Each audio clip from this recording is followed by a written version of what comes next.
Okay, ladies and gentlemen, I was rocking out here.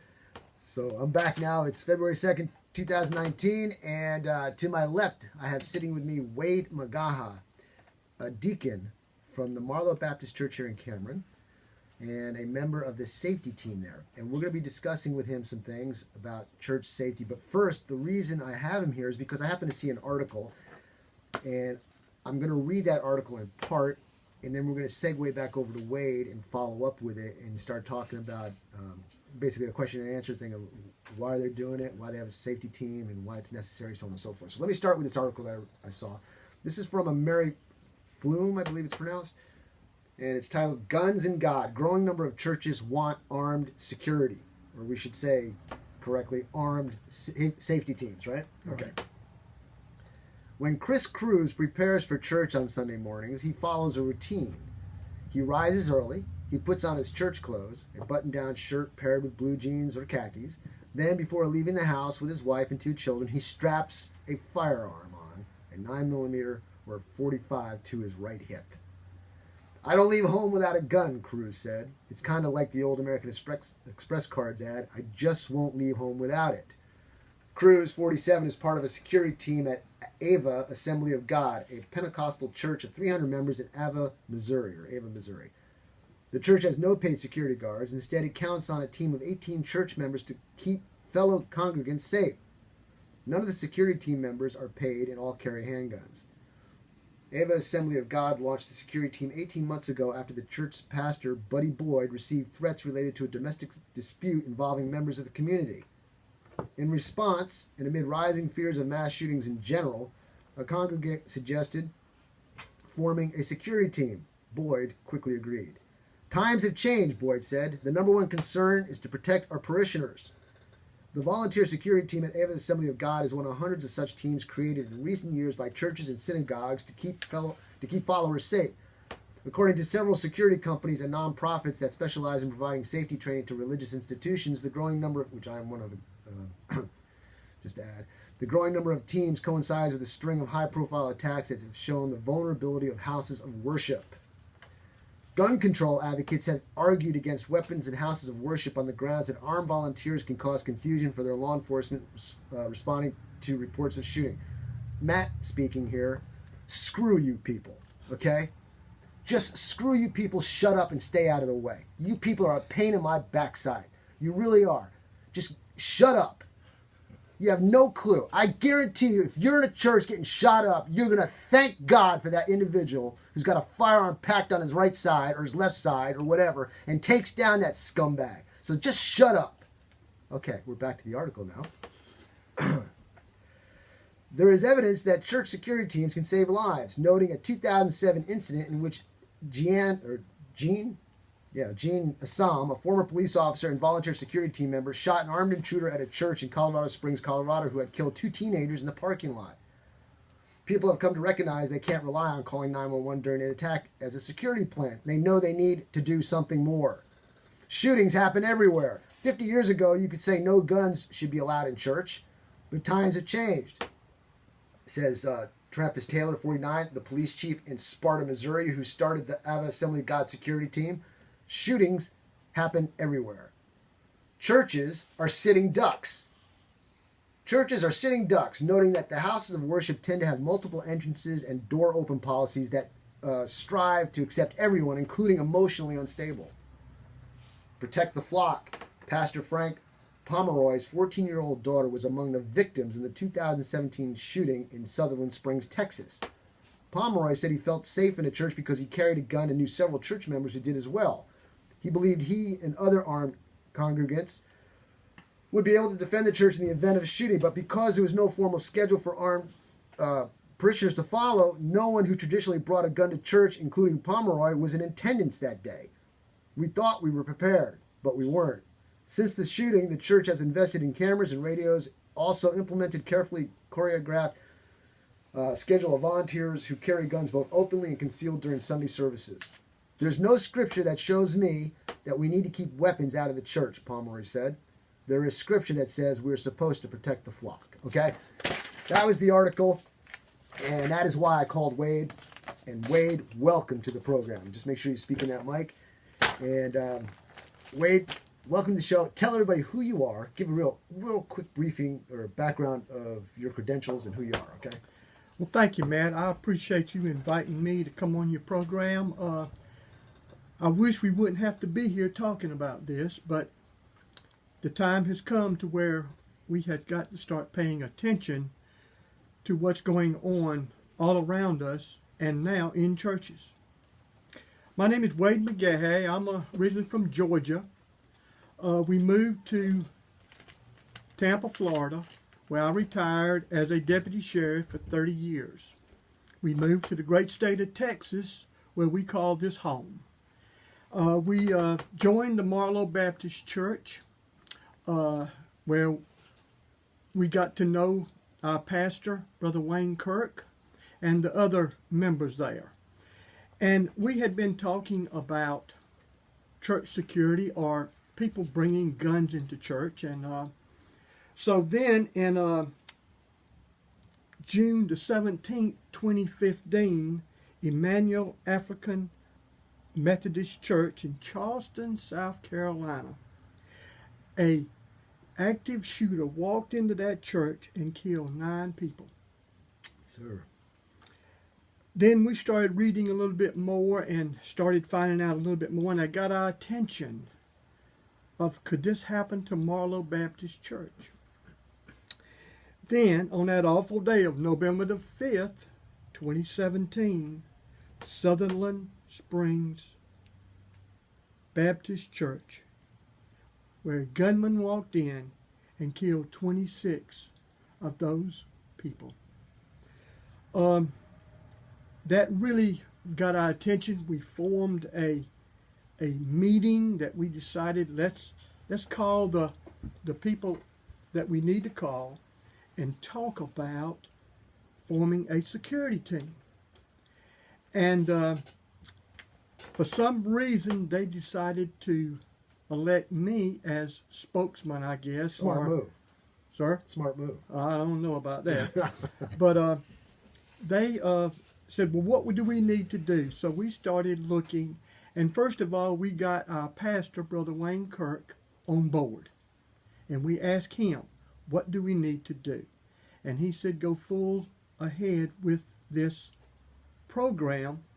And it's a ministry. I like to say it's a full-blown ministry of men willing to come aboard and do what they have to do to protect. We first started with a mission statement to serve and to render aid to the congregation of Marlow Baptist Church. And in that, we are to serve our Lord Jesus Christ and to render aid in any form to the members of the congregation. So we looked at, first of all, we needed to contact the insurance companies and find out what liability would we be facing if we brought a armed team in. Then the legislative started looking at passing laws to help churches establish teams. So we called the team back together and asked who wanted to be on it, and they started coming up with ideas. And then about a year ago, we formed a safety team. And can you explain now why we call it safety as compared to security? Is that a good time to do it? Sure. We call it a safety team because we are not the police. We don't want to be the police. We know how to pick up the phone and dial 911 just like everybody else. And we'd rather have the police there. But we know that as big as this county is, it is hard for the police to sit outside of the front door. That's a good way to put it. So we decided, well, how long did it take at Sutherland Springs Church for that assassin, I'm going to call him assassin, he's a active shooter, but to walk in that church and do his damage? We read it took 15 seconds for him to kill 26 people. Mm-hmm. That's not a long time. I don't think there's no police agency in the world that might be able to respond in 15 seconds. So, And no, ladies and gentlemen, just because that happened does not mean we ban AR rifles. I'm sorry, I'm interjecting. no, that's got nothing to do with that type of a weapon. And I'll explain a little bit why the AR-15 has nothing to do with it. We decided to form a team, and we called in some people that would help us form this team. First of all, we didn't want to drive anybody away by walking in with guns and everything loaded to our sides and stuff like this. So the team decided, and the pastor decided, let's just conceal the weapons. You know, out of sight, out of mind. Especially you've got parents bringing their children in and all this stuff, and there's some people that could get offensive to that sight that's going on. So we decided to conceal all weapons, and we decided then that okay, you can be on the team and not have a concealed permit, but those people would have to stay out of danger and pretty much out of sight. There's other things that they were able to do if they couldn't carry or they didn't want to carry a firearm. I hate to use the word firearm. We're talking about a church that their main function is to bring people to Jesus Christ. And when you're talking about a firearm, you're talking about dangerous situations. So we started looking and we said, well, what does God say about this? What does he ask us to do? And we looked in Isaiah 62:6. Isaiah 62:6. I have set watchmen on your wall, O Jerusalem. They shall never hold their peace day or night. You who make mention of the Lord, do not keep silent. So God has told Isaiah, put watchmen on the wall so they can scream out. Then we go and God says, well, let me make that a little bit more clearer. So God goes to and asked Ezekiel 33:6-7. Ezekiel 33:6-7. And God tells Ezekiel, says, but if the watchman see the sword coming and does not blow the trumpet, and the people are not warned, and the sword comes and takes away people from among them, he is taken away in his iniquity. But the blood I will require at the watchman's hand. So you, son of man, I have made you watchman for the house of Israel. Therefore you shall hear a word from my mouth and warn them for me. Amen, brother. So now we have backings from what we look at in the Bible. I read this from the King James Version. Then after we decided and talked to the insurance company says we need certain steps in place. And the main step is training.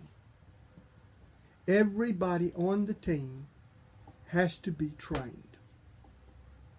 Okay? So we have to keep up to date on our training.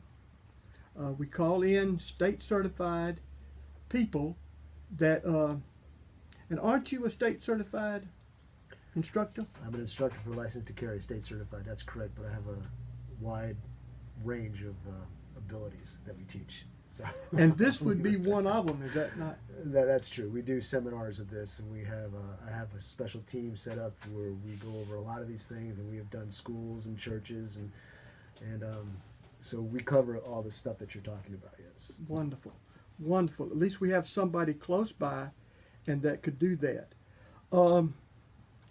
Then we asked the pastor, do we want to keep this a secret? Do we want people to know?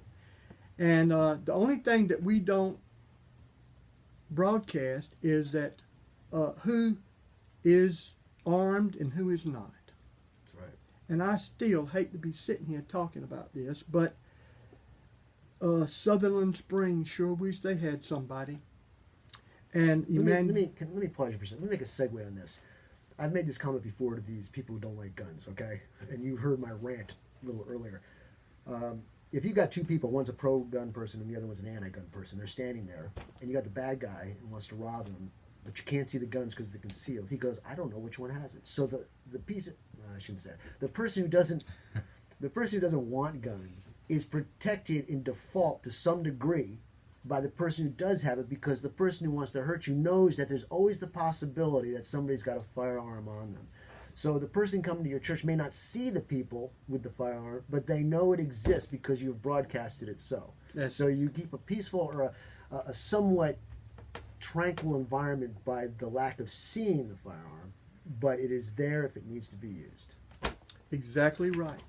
And that's what our pastor, Brother Wayne Kirk, said that he wanted done. So we decided that we would put one man in the parking lot, and he would roam the parking lot, and it's just not for an active shooter. We perform other tasks. As one great task that we performed was a member left their car door open doing service, and we saw it and found it and went out and closed it. That's part of our job.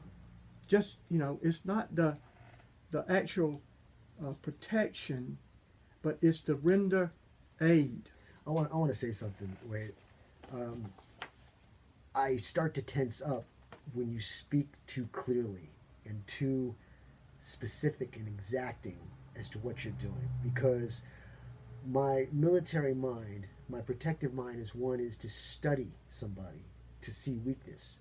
And when you start giving out secrets, a person who does want to cause harm will watch your tactics and look for the weaknesses so they can get you. So be careful, in my humble opinion, as to how descriptive you are on your security policy. Absolutely. And I know where you're coming from, and I was in the service, been to Vietnam, had to do things that I wasn't proud of. But that prepared me to see where you're coming from. That does play a big part into what we're doing, but we're hoping that's a deterrent also. Mm-hmm. That people would think, well, I better think about it twice before I bring something in or come up with something, that somebody's there is armed and is ready to take care of any situation. The insurance company also said, the member of the safety team has to be there every time the church is open. That's one of their qualifications we had to fulfill to be able to fall under this liability insurance. Let me ask a clarifying question. It used to be where churches would be open 24/7. Because I remember growing up, you could just walk in any church, the doors would be open, so you could say your prayers if you wanted to. If a church was open to the public, in that what you just said, for just anybody walking by to come in and say prayers, somebody would have to be there based on the insurance? Absolutely. Or you're just talking the service when it happens? No, every time, if there's an event or there's a function. Or even if there's not, if it's just an open door where you can come in and pray anytime you want, you still gotta have. Okay. We do not have to have a safety team if there's nobody there. If there's a wedding, we have to have somebody there. Okay. And that's for the insurance purposes. That's for the insurance purposes. Okay. The insurance, they are relying heavy on training, and we have to show them exactly what we did, how we did it, who was there, how long it was, the whole 9 yards, and this is for the liability. This is to show in court. Well, I'll tell you what, Marlowe Church is very blessed to have you, because I know you and I know how detailed you are and how attentive you are to the details, and I'm sure there's many other people in your church that are doing a fantastic job, but you're the face, and you're doing a great job, so I'm impressed with what you're doing here. Keep going. We have scenarios that we try to do in the church and outside the church. We cannot. There are as you well know, Matt. There you just cannot come up with every scenario That's right. that is possible. But we try to put people in position to where if something in that likeness happens, then they know what to do and they know where to go. And Let's wrap that up another way. Let's say you can't plan for every scenario, but you do know yourself. So if, once again, you use your mathematical formula, mindset plus mechanics equals response time. If you know yourself in your mind and you know how to use your equipment or procedures that you have in place, you'll be able to quickly assess the situation and modify it so that you can hopefully come up on top of that situation. absolutely. And let me just bring this out that I have been in situations at night to where I have had to make judgment calls on seconds, and I always reverted back to training. That training kicked in, and I did exactly what I was trained to do. It's default. You just default to it if it becomes programmed into your system. That's exactly right. Okay. Are you finished with that? Because there's some questions I had here that maybe not have been answered. Did we actually go over how you qualify your personnel? You have to be a member of the church to be on the safety team.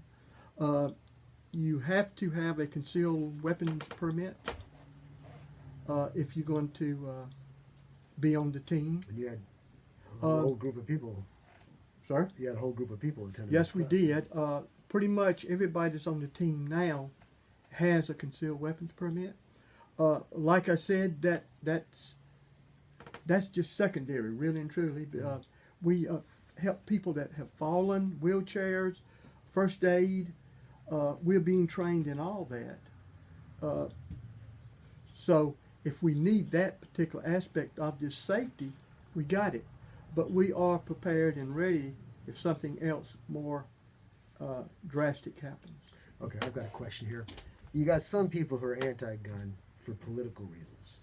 Mm-hmm. You have some people who are anti-gun because they're just maybe they've had a situation in life that causes them to be fearful of it. You have some people who are anti-gun because they're just ignorant. And ignorance is not a bad word. It's a lack of knowledge. Okay, that's what the definition of lack of knowledge.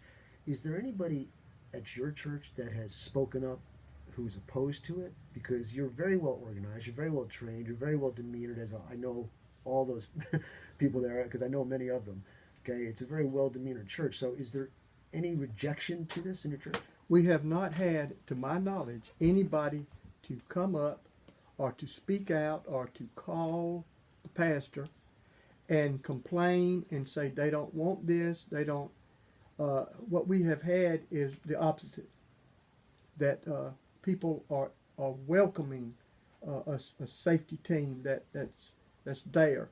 And let me tell you this, Matt, and I know there are people out there that hate guns and that just offended by them and everything, but that mother standing there in Sutherland Springs Church holding her baby didn't think about all that. She thought about what was going on with my child. And if we can prevent that, if we can possibly deter that from happening at Marlow Baptist Church, then I think God is saying, well done, my faithful servant. In my younger years, I was very much a purist. Constitution, Bill of Rights, this is how you do it, this is how you do it. And that's great. However, I've become a realist. And I realize those are great standards to go for, but life doesn't always let it happen. So a world without guns would be beautiful, but realistically it's never going to happen until the lion lays with the lamb. And until that point, I'm packing heat. Okay. Let me ask you this. I hope I don't put you on the spot. You and your church are very well organized. There are churches out there that may want this, but don't have a clue or don't have a good basis or good understanding or direction or playbook to go by. Could people contact you and somehow make this a group of teaching to others? Sure, absolutely. We are open for any church or any organization that wants to start a program. We're not sitting here saying you have to. There's some churches that just say, well, we don't need it, and I can fully understand that. But yes, you can contact me at the church, and also they could contact you, Matt, and I'm sure you could give them the direction they need to go to. The biggest thing, though, Wade, that I've noticed, it's the commitment. It's the seriousness to the situation. This is serious, Matt. You're different because after the shootings, after 2-3 months after the shooting, you are still continuing to protect the flock. You get after 2 months of a shooting and the gun sales start dropping, and the attitude starts dropping, the training starts dropping, out of sight, out of mind. You forget until the next mass shooting happens. It needs to be continuous. Well, Matt, this is what I looked at. That they told us that after the first year, it would drop off. The people would get uninterested in it. They would get, just fall away. And from my seeing that we had about 15 to start with, it would drop down to about 3 or 4. That's about average. But Matt, I'm looking at, we have grown over to 22 in over a year. We've grown, as you've seen in your classes. Yes. Concealed carry classes, that we had a class of 15 from our church. That's what we look at. We see that God is involved in this. If not, we would have been no members. Everybody lost interest in it. And that's what we're looking at. It's God's ministry, not ours. I think you made mention of this before, but your safety team doesn't get paid, right? No, sir. We don't get paid at all. When we have to come at night for a youth session, we get volunteers, and they all want to come. And it's like I bet you nobody even thinks about getting paid. It's just like, I want to do this. We have training sessions that we have lunch all day. We have training in the morning. We have lunch, a great meal. Then we have all kinds of good stuff that goes on to make it interesting and fun, and to fellowship with each other on a Saturday. And it's just all for the glory of God. Now, ladies and gentlemen, if you want to spread or broadcast the word to other churches and they want to get some training, we do offer that at Aaron's Gun Shop. We provide all the good advanced type of training, so we can square your way in that. And Wade, would you be willing to share people how they can make contact with you? Not via your personal, but maybe through the church? Sure. So while he's digging in his wallet there, we're gonna like hum and a hum and Ida stall on the radio here, but he's gonna give you a phone number, I guess, or an email. The email is marlowbc.com. It's www.marlowbc.com. The phone number is... Looking for the phone number? I don't see... I'll tell you what, give the email again. It would be Marlow, MARLOW, BC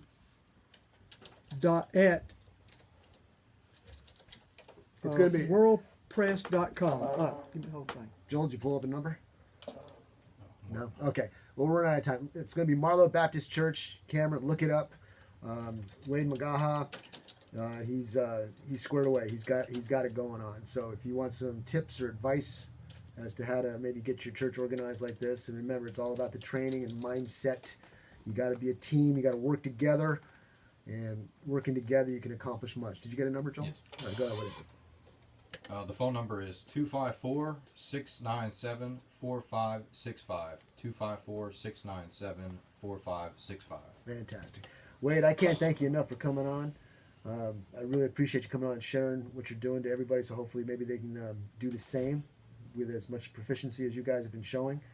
And until next week, God bless, and keep your powder dry.